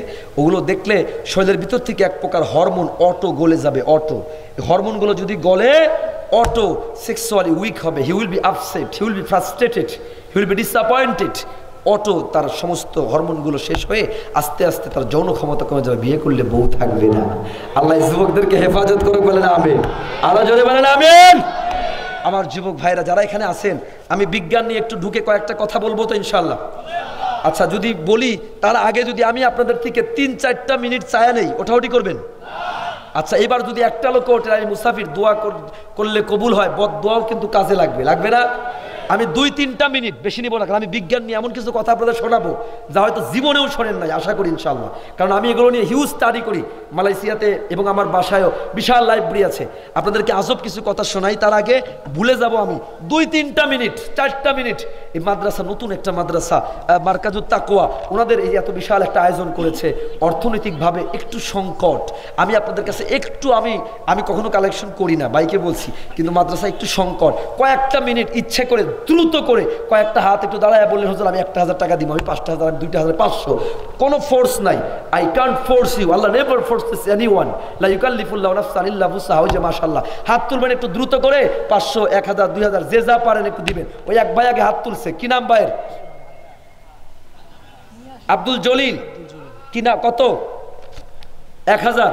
মাশাআল্লাহ, আব্দুল জলিল ভাই 1000, আল্লাহ কবুল করে, বলেন আমিন। আমি কয়েকটা হাত একটু দেখতে, মানে আপনাদের মনোযোগ শেষ, একটু বেশি মনোযোগ দিয়ে আওয়াজ দিয়ে সবাই মিলে নারে তাকবীর। আল কোরআনের আলো, আল হাদিসের আলো, নারে তাকবীর। মাশাআল্লাহ, আল্লাহ কবুল করে, বলেন আমিন। আমি বলতেছিলাম 3টা পয়েন্ট। তৃতীয় পয়েন্ট, বিজ্ঞান, মেডিকেল সায়েন্স এবং বিজ্ঞান। আমি আর লম্বা করতে পারছি না, কারণ আমার টাইম অলরেডি শেষ। এবার বোনাসে কয়েক মিনিটে কয়েকটা জরুরি কথা বলি। একটা কথা শুধু মনে রাখেন, বিজ্ঞান কিয়ামত পর্যন্ত যত উন্নতই হবে, মনে রাখবেন, আমি এখানে চ্যালেঞ্জ দিয়ে বলতেছি, কিয়ামত পর্যন্ত ভিক্ষার ঝুলি নিয়ে ইতিমের মতো আল্লাহর কোরআনের কাছে দাঁড়িয়ে থাকতে হবে। বলবেন কিভাবে? আমি আজকে আপনাদেরকে কয়েকটা কথা বলে যাই, বাকিটা আপনারা বুঝে নেবেন, পড়ে নেবেন। আমার রসুল, আমার কোরআন, আমার ইসলাম যা বলেছে, আজকে এই কথাটা মাথায় ঢুকান, যা বলেছে তার থেকে বড় scientific, modern, update, latest, greatest comfortable, lucrative গোটা পৃথিবীতে আর কিছুই হতে পারে। জোরে বলেন পারে। বলবেন কি করে? আমি কয়েকটা উদাহরণ দিলে বুঝবেন। আপনারা পানি খান, গরম চা, গরম দুধ খান, খান না? কি করেন? চা খাইতে নিয়া এরকম ফু দিয়ে দিয়ে ঠান্ডা করেন। আজকের পরে কখনো দিবেন না। কেন? দেখুন আমার রসুল বলছেন। আমি আপনাদেরকে বুঝাচ্ছি, কারণ কোরআন থেকে আর বুঝাইতে পারবো না। আমি কয়েকটা রসুলের কয়েকটা কথা বলে যাই। আমার রসুল এবং ইসলাম যা বলেছে সেটা কত উপকারী। বিজ্ঞান 1450 বছর পরে যা বলে, তার 1450 বছর আগে ইসলাম যা বলেছে তার কাছে বিজ্ঞান মাথা নত করতে বাধ্য। যেমন ইসলাম বলে লা তানফুখু ফিত তাআম, আল্লাহ রসুল বলে পানিতে, দুধে, চায়ে ফু দিবা না। আজকে বিজ্ঞান বলছে আমি আপনি যেটা গ্রহণ করি নাক দিয়ে মুখ দিয়ে সেটা অক্সিজেন, যেটা নাক দিয়ে মুখ দিয়ে বের করি সেটা কার্বন ডাই অক্সাইড। এবার আপনি যদি চায়ে ফু দেন, কার্বন ডাই অক্সাইড গুলো চায়ে ঢুকবে, ওই কার্বন ডাই অক্সাইড আবার যদি আপনি খান, মেডিকেল সায়েন্স বলছে আপনি অসুস্থ হয়ে যাবেন। আপনি যেন অসুস্থ না হন এই জন্য 1450 বছর আগে রসুল বলেছেন খাবারে ফু দিবা না। সুবহানাল্লাহ। আমি খুব শর্ট করে আমাকে বলতে হচ্ছে, শুধু কয়েকটা পয়েন্ট মনে রাখবেন। বুখারীর হাদিস, আল্লাহ রসুল বলেন ইযা ওয়াকাতিয যুবাবু ফি শারাবি আহাদিকুম, আওয়াজ করে কে? ইযা ওয়াকাতিয যুবাব, আল্লাহর হাবিব বলেন কোন মাছি যদি পানির ভিতরে পড়ে, দুধের ভিতরে পড়ে, আমরা কি করি? ওই মাছিটাকে ফু দিয়া উড়াইয়া দেই। আল্লাহর হাবিব বললেন না না না, কোন মাছি যদি পানির ভিতরে পড়ে ফু দিয়ে উড়িয়ে দিবা না। আল্লাহর হাবিব বলেন ফালিয়ুগমিসহু, ওই মাছিটাকে পানির ভিতরে ডুবিয়ে দাও। সুম্মা লিয়ুনজিহু, অতবার মাছিটাকে ফেলে দাও। কেন? কেন? বিশ্বনবী বলেন ফাইন্না ফি ইহদা জানাহাইহি দাআ ওয়া ফিল উখরা শিফাআ। মাছির পাখা কয়টা? কয়টা? দেখুন 1450 বছর আগে রসুল বলেন মাছির এক পাখায় থাকে জার্ম, ব্যাকটেরিয়া, জীবাণু, অফিল উখরা শিফা, অপর পাখায় থাকে হায়ার অ্যান্টিবায়োটিক। রসুল 1450 বছর আগে বলেছেন। গত বছরে জার্মানের বিজ্ঞানীরা গবেষণা করছে। তারা একটা পাত্র নিয়েছে, ওই পাত্রের ভিতরে পানি দিয়েছে, পানির ভিতরে মাছি ছেড়ে দিয়েছে, মাছিগুলোকে ফু দিয়ে উড়িয়ে দিয়েছে। ওই পানিটাকে ল্যাবরেটরিতে নিয়ে পরীক্ষা করে দেখে, দূরবীক্ষণ যন্ত্র দিয়ে দেখে মাছির ভিতরে প্রচণ্ড কিছু জীবাণু থাকে, ওই জীবাণু দিয়ে মাছ পানিগুলো ভরপুর হয়ে আছে। এবার মাছিগুলোকে নতুন করে পানি নিয়েছে, পানির ভিতরে মাছিগুলো ডুবিয়ে দিয়েছে, এরপরে উঠিয়ে এবার ওই পানিটাকে ল্যাবরেটরিতে নিয়ে দেখে যত জীবাণু ছিল একটাও নাই, সব জীবাণু পরিষ্কার হয়ে গেছে। আমি আপনাদেরকে শোনাই, এই যে এখানে আজকে মাহফিল শুনে ফজর নামাজ তো পড়া দরকার নাই, বলে না? আছে না নাই? আমি আপনাদেরকে আজকে বহু নামাজের বহু হাদিস কোরআন শুনেছেন। আজকে বিজ্ঞান থেকে আপনাদেরকে বলি, যারা নামাজ পড়েন না, যেই হন, সে নিজের পায়ে নিজে কুড়াল মারেন। How do you say? How can I say? Doctor Tarek Mahmud, হ্যাঁ ভাই, ডক্টর তারেক মাহমুদ বিশ্বের অন্যতম একজন সায়েন্টিস্ট ডাক্তার। উনি লন্ডন গিয়েছে, লন্ডন এয়ারপোর্টের ভিতরে দাঁড়িয়েছে নামাজের জন্য। রুকু সেজদা, আসসালামু আলাইকুম ওয়া রাহমাতুল্লাহ, নামাজ শেষ। পিছন দিক থেকে দেখে একজন বিজ্ঞানী তার দিকে দৌড়ে আসছে। অনেকক্ষণ সে অবজার্ভ করছে। এই বিজ্ঞানী এসে ডক্টর তারেক মাহমুদকে বলে, oh man, from where did you get this exercise? তুমি যে ব্যায়ামটা করলা, এই ব্যায়ামটা তুমি কোত্থেকে পেলা? ডক্টর তারেক মাহমুদ বলে, oh man, it's not exercise, it's our prayer. Allah orders us to pray 5 times in every day. এটা কোনো ব্যায়াম নয়, এটা নামাজ।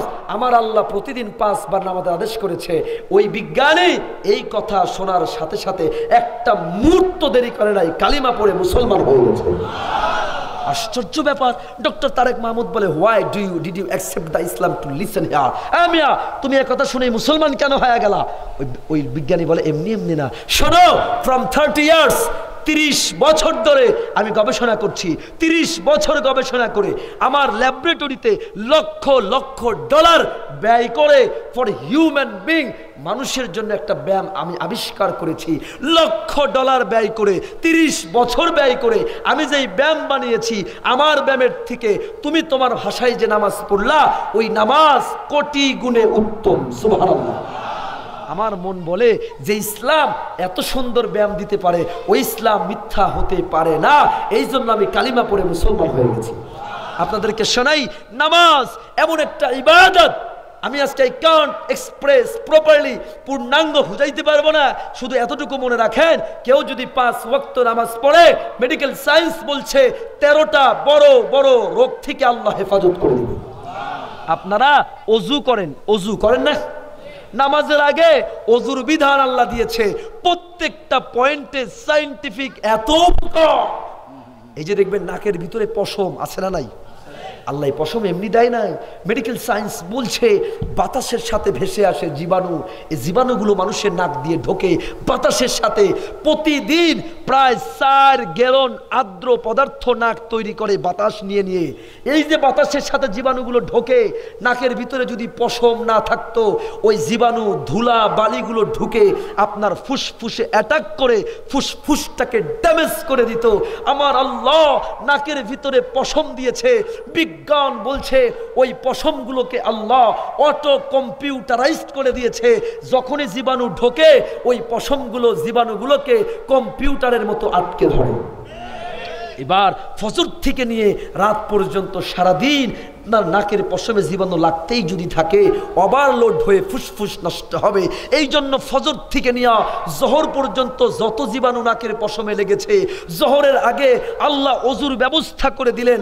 ওযুর ভিতরে নাকে 3 বার, একবার নয় 3 বার পানি দেওয়ার ব্যবস্থা করে দিলেন। পানির সাথে ফজর থেকে জোহর যত জীবাণু আপনার নাকের পশমে লেগেছে, সব জীবাণুগুলোকে ধুয়ে পরিষ্কার করে আল্লাহ আপনার ফুসফুসটাকে পবিত্র রাখার ব্যবস্থা করে দিয়েছেন।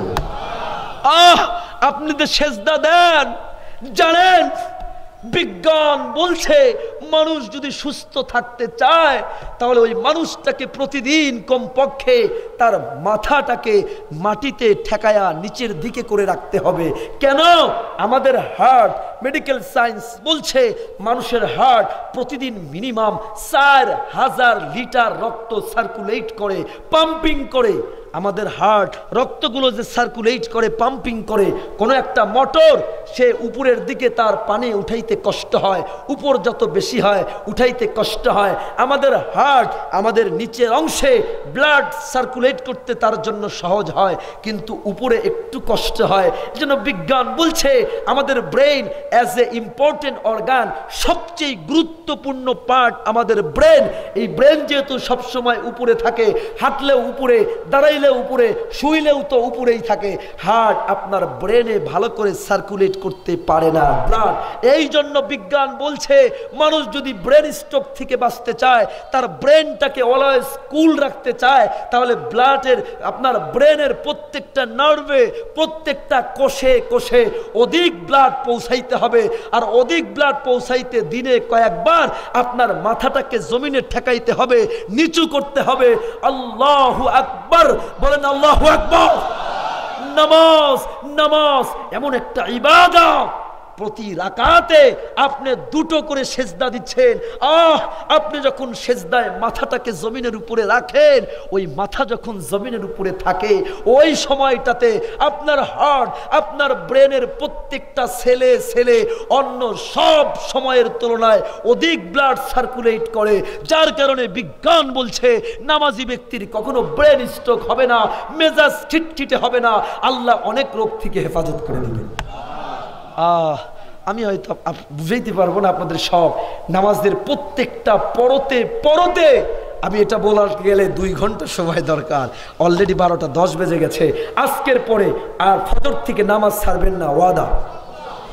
সবাই সবাই হাত তোলেন, সবাই দাঁড়িয়ে যারা আছেন সবাই জোরে বলেন আল্লাহু আকবার। জোরে আল্লাহকে ডাক দেন আল্লাহ, আরো জোরে ডাক দেন আল্লাহ, চিৎকার দিয়ে ডাক দেন না আল্লাহ, আরো জোরে আওয়াজ দিয়ে ডাক দেন আল্লাহ। আমাদেরকে 5 ওয়াক্ত নামাজ পড়ার তৌফিক দিয়ে দিয়েন, বলেন আমিন। আমাদেরকে গুনাহ মুক্ত জীবন গঠনের তৌফিক দেন, বলেন আমিন। বাস আপনাদেরকে বলি, ফজরের এখন রাতে গিয়ে ভাত খাবেন অনেকে, তাই না? সুন্নাত আমি শেষ করে দিচ্ছি দোয়া করার মাধ্যমে। খাবার পরে হাতটা একটু চেটে খাবেন, দস্তরখানা বিছিয়ে খাবেন, এটা আমার নবীর সুন্নাত। এটা কি? আমি মালয়েশিয়া থেকে বাংলাদেশে ঢুকবো, ঢোকার সময় আমি খাবার খাচ্ছি, আমরা হুজুররা খাইলে একটু হাতটা একটু চেটে খাই, প্লেটটা একটু চেটে খাই। তো আমি তো দাড়ি টুপি পাঞ্জাবি পরে আছি, আমার পাশে যিনি বসা টাই শুটবেট এয়ারপোর্টের ভিতরে, তো আমার হাত খাওয়া দেখে উনি একটু চোখ রাঙ্গায় রাঙ্গায় তাকে আছে, বুঝাইতেছে মোল্লা জীবনে খায় না, সাইটা ছুটে খেতেছে, মানে উনি বুঝাইতে চাচ্ছে এরকম একটা কিছু, ওনার চোখ দেখে আমি বুঝতে পারতেছি। তো বেটায় বুঝতে করছে মোল্লা কিছু বোঝে সোঝে না। আমি তো বুঝি অনেক মানুষের দাড়ি টুপি দেখলেই অ্যালার্জি হয়, এটা আমি তো জানি, আছে কিছু মানুষ এমন। তো ও যখন চোখ রাঙ্গে তাকা আছে, আমি ওকে এবার আমি এবার মাঝে মাঝে একটু উচিত শিক্ষা দিই অনেক রে। ও তো মনে করছে মোল্লা কিছু বুঝবে সুঝবে না, ও তো বোঝে না যে আমি ইংলিশে পিএইচডি করতেছি। ওরে আমি যারা শুরু করে, যাই মিয়া, do you know what is this, are you criticising me, I can explain you in the mirror of medical science. শোনো, আপনাদেরকে বলি আমার রসুলের সুন্নাত ইসলাম যে কত মডার্ন, কত সায়েন্টিফিক। আমরা হুজুররা সহ আমরা মনে করি ইসলাম মানে শেখলে একটা ব্যাপার, ইসলাম মানে এটা কিছু আহা। আর আসলে কি বলবো, আমরা নিজেরাও বুঝি না, আমাদেরও দুর্বলতা আছে। ওই যে পীর সাহেবের বৃদ্ধাঙ্গুলি চুষতেছে, এখন বলেন একজন বিজ্ঞানের ছাত্র যদি দেখে বৃদ্ধাঙ্গুলি যে পা দিয়ে পায়খানায় যায় ওই পা চুষতেছে আর এটা ইসলাম, তাহলে বিজ্ঞানের ছাত্র বলবো বাবা এমন ইসলামের আমার দরকার নাই। আপনারা কেউ হয়তো চট্টগ্রাম বাইজিদ বোস্তামির মাজারে গেছেন, দেখছেন বড় বড় কচ্ছপ, দেখছেন ওই কচ্ছপের পানিগুলো এই এক আঙ্গুল শ্যাওলা পড়ে আছে, অনেক মহিলারা ওই শ্যাওলা উঠে উঠে খাইতেছে। একজন বায়োলজির স্টুডেন্ট যদি দেখে এটা ইসলাম, তাহলে বলবে ভাই এমন ইসলামের আমার দরকার নাই। এটা আমাদের ভুল বোঝাবুঝি হয়েছে। অথচ ইসলামের থেকে মডার্ন, ইসলামের থেকে বৈজ্ঞানিক পৃথিবীতে কিচ্ছু নাই। সুবহানাল্লাহ। আমি তো আজকে আপনাদেরকে বুঝাইতে পারলাম না, বেশি আলোচনা করতে পারলাম না। আমার কাছে কোরআনের 300 আয়াত আছে, 1000 হাদিস। আমি আমার ডায়েরিতে আমি কিতাব লিখতেছি, অর্ধেক প্রায় শেষ, যেখানে এনেছি আমি প্রত্যেকটা ইসলামের বিধান তার থেকে মডার্ন পৃথিবীতে কিচ্ছু হতে পারে না। সুবহানাল্লাহ। আজকে হোটেলে ঢুকে চামচ দিয়ে খায়, চামচ দিয়ে খাওয়াটা মডার্ন মনে করি। আমি বলি কে বলেছে মডার্ন? আপনার খাবারটা কতটা হট, কতটা কুল, এটা ফিল করার ক্ষমতা চামচের আছে? আল্লাহ আপনাকে হাত দিয়েছে, হাতের ভিতরে এমন সেন্সর আল্লাহ দিয়েছে, খাবার টাচ করার সাথে সাথে আপনার হাতের সেন্সর আপনার ব্রেনে মেসেজ সেন্ড করবে, আপনার জিহ্বাকে সেন্ড করবে। এটা তুমি জিহ্বা টলারেট করতে পারবে না, আর একটু ঠান্ডা করো, আর একটু গরম হওয়া লাগবে, এত ঠান্ডা চলবে না। এই সেন্সর আল্লাহ আপনার হাতের ভিতরে দিয়েছে কে?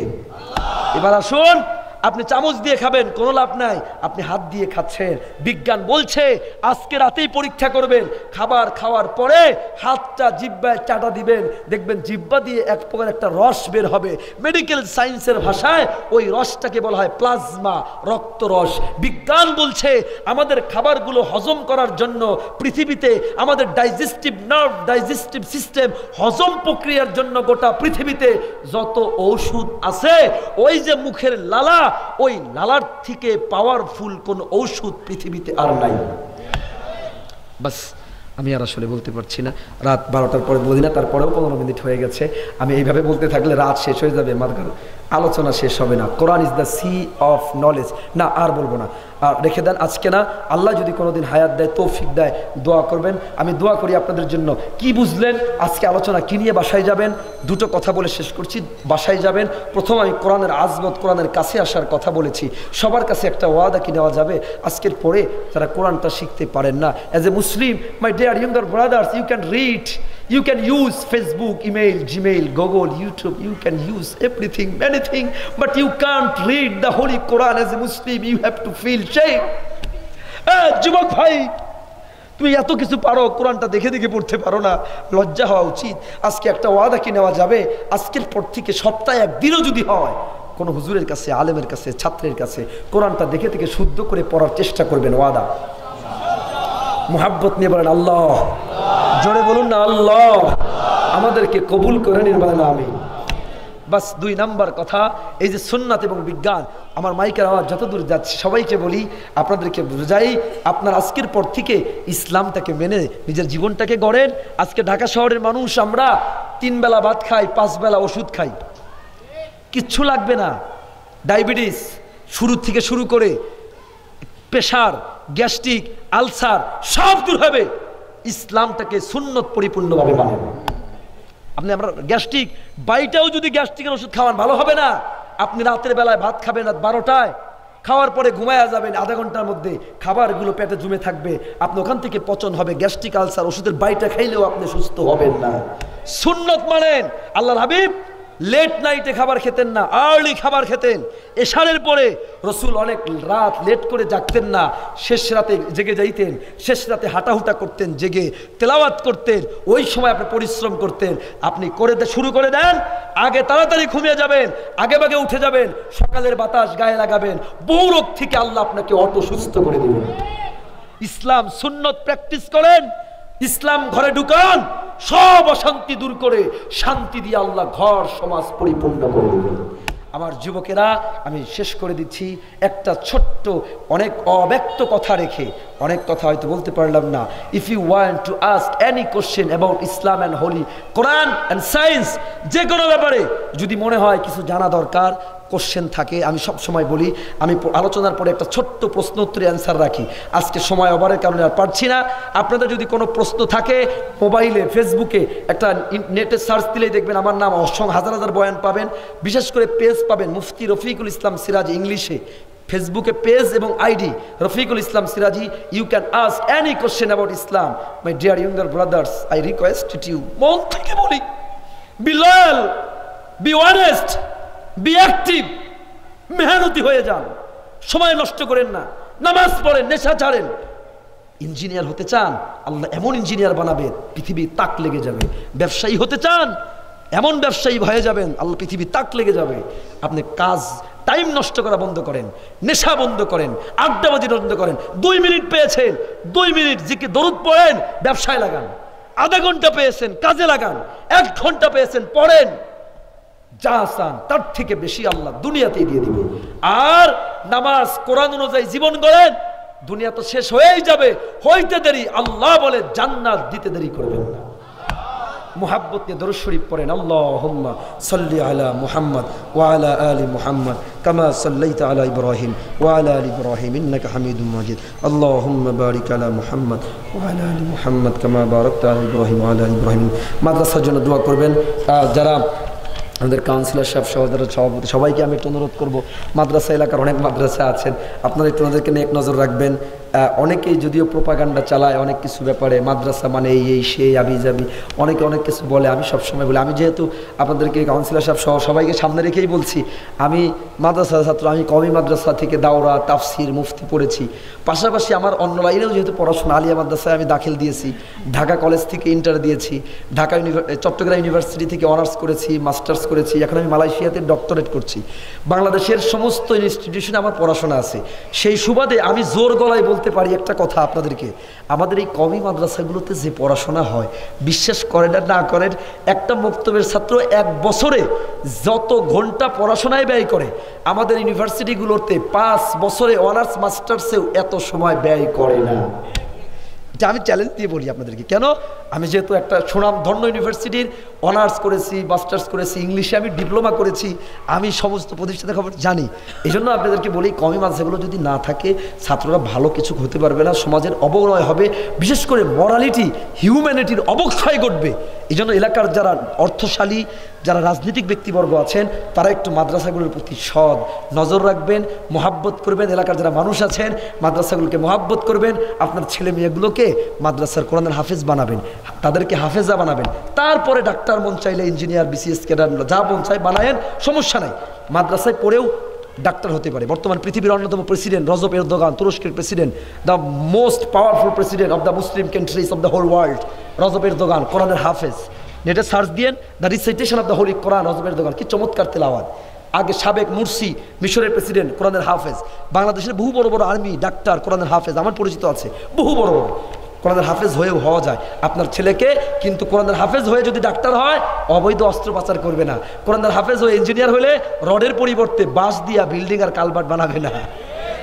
এই জন্য কোরআনের হাফেজ হওয়া দরকার আছে না নাই? এই জন্য দয়া করে এদেরকে কোরআনের হাফেজ বানায়েন, তারপরে এদেরকে যা খুশি বানায়েন। মার্কাজুত তাকওয়া ইন্টারন্যাশনাল বালক বালিকা এই মাদ্রাসাটাকে হুজুর শিক্ষক যারা আছে তাদেরকে আল্লাহ কবুল করুক। এই মাহফিল প্রথম বছরের মাহফিল, প্রতি বছর যেন আয়োজন করতে পারে, আরও সুন্দরভাবে আপনাদেরকে উপহার দিতে পারে। এই জন্য যত ধরনের সাহায্য সহযোগিতা আপনারা করবেন, আল্লাহ সকলকে কবুল করুন। মুহাব্বত নিয়ে বলেন আমিন। আমার সাথে একবার পড়ুন, আস্তাগফিরুল্লাহ আস্তাগফিরুল্লাহ রাব্বি মিন কুল্লি যামবি ওয়া আতুবু ইলাইহি লা হাওলা ওয়া লা কুওয়াতা ইল্লা বিল্লাহিল আলিয়্যিল আযীম। দ্রুত আপনার আর দারুন নাজাত আল ইসলামিয়া বালক বালিকা মাদ্রাসার মাহফিল 18ই ফেব্রুয়ারি, যাদের পক্ষে সম্ভব ইনশাআল্লাহ আপনারা অংশগ্রহণ করার চেষ্টা করবেন। রব্বানা যালামনা আনফুসানা ওয়া ইল্লাম তাগফির লানা ওয়া তারহামনা লানাকুনান্না মিনাল খাসিরিন।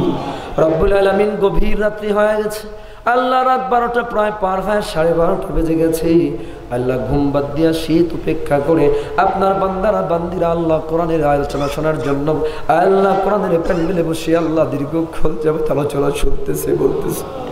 রব্বুল আলামিন, দয়া করে মায়া করে আল্লাহ আপনি আমাদের গুনার দিকে না তাকায়া, ভিক্ষুকের মতো হাতের দিকে তাকায়া আপনি আমাদের তামাম জিন্দেগির গুনাহগুলো ক্ষমা করে দেন আল্লাহ রব্বুল আলামিন।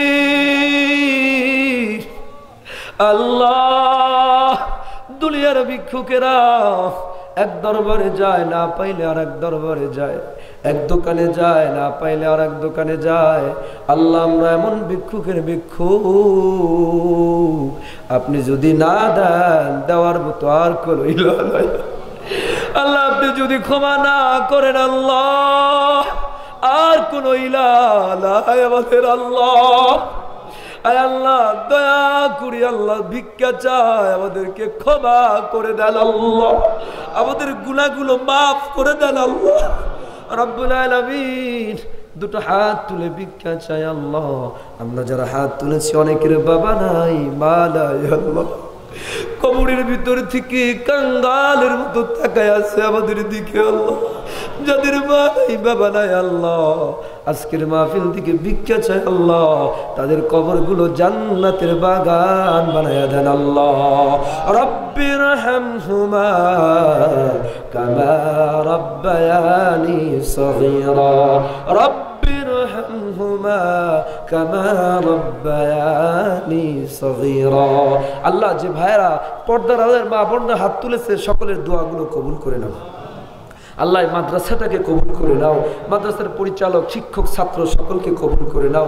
যারা অর্থ দিয়ে শ্রম দিয়ে সাহায্য করলো তাদেরকে কবুল করে নাও আল্লাহ। যারা রাজনীতি ব্যক্তিবর্গ আমাদের কাউন্সিলর ভাই সহ আরো যারাই আছে সকলকে আল্লাহ দিনের জন্য কবুল করে নাও আল্লাহ। আমার যুবক তরুণদেরকে মোহাম্মদ বিন কাসিমের মতো কবুল করে নাও আল্লাহ। আমার মা বোনদেরকে আল্লাহ আব্দুল কাদের জিলানির মার মতো কবুল করে নাও, রাবেয়া বসরির মতো কবুল করে নাও আল্লাহ। সময়ের স্বল্পতায় অনেক কথা বলতে পারি নাই, দোয়া করি আমার প্রত্যেকটা ভাই আল্লাহ কোরআন পড়ার তৌফিক দিয়ে দাও, কোরআনের নিয়ে জীবন গড়ার তৌফিক দিয়ে দাও, রাসূলের সুন্নাত মেনে জীবন গড়ার তৌফিক দিয়ে দাও রব্বুল আলামিন। আখিরি তামান্না, জানি না আল্লাহ কখন যেন মরণের ডাক আসবে আল্লাহ রব্বুল আলামিন। মরণ থেকে তো বাঁচতে পারবো না আল্লাহ। দুটো হাত তুলে ভিক্ষা চাই আল্লাহ, যখনই মরণ আসুক আল্লাহ ঈমানওয়ালা জান্নাতি বানায়া কবরে নিয়ে আল্লাহ। আনতা শাফি আনতা কাফি ফি মুহিম্মাতিল উমুর, আনতা হাসবি আনতা أنت ربي أنت لي نعم الوكيل. سبحان ربك رب العزة عما يصفون وسلام على المرسلين والحمد لله رب العالمين.